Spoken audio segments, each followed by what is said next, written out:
We're Mm. wondering why we have the house, the white picket fence, the 2.5 kids, and the cute little dog, and it goes, "Eh." Like, it feels like nothing. It feels like we have achieved nothing, and then we start to wonder, well, if this was the recipe for happiness and it doesn't make me happy, then what's wrong with me? And there's actually nothing wrong with you. What's wrong is that you've bought into a system that wasn't serving you in the first place. You have bought into a system and aligned yourself with that system that didn't actually allow room for you to be who you are. And it's hard to be happy when you're denying yourself, whether it's what you want or whether it's what you need.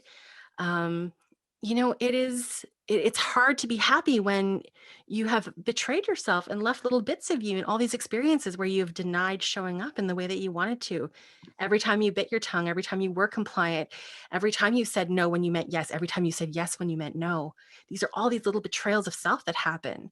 And then we get to the point where now we're supposed to be happy and we're like, who even am I?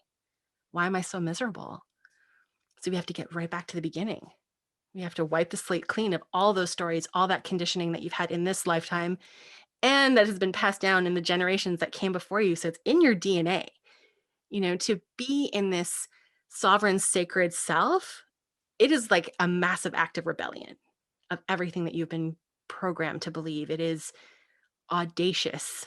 It is bold. It is not easy work because it rocks the boat and it pisses other people off because they're used to having their way. They're not used to hearing no. They're not used to boundaries. And so there has to be also a willingness for it to be a bit lonely or to have uncomfortable conversations. And sometimes we do a cost benefit analysis where we say, you know what, I'm going to show up as my full self in these spaces, but at this point in time, it's actually too hard or it's not really worth it to show it up in all these other spaces, which is heartbreaking because then we have to live this kind of compartmentalized self. But only you can choose, like, what feels safe for you. Only you can choose where you can show up as yourself.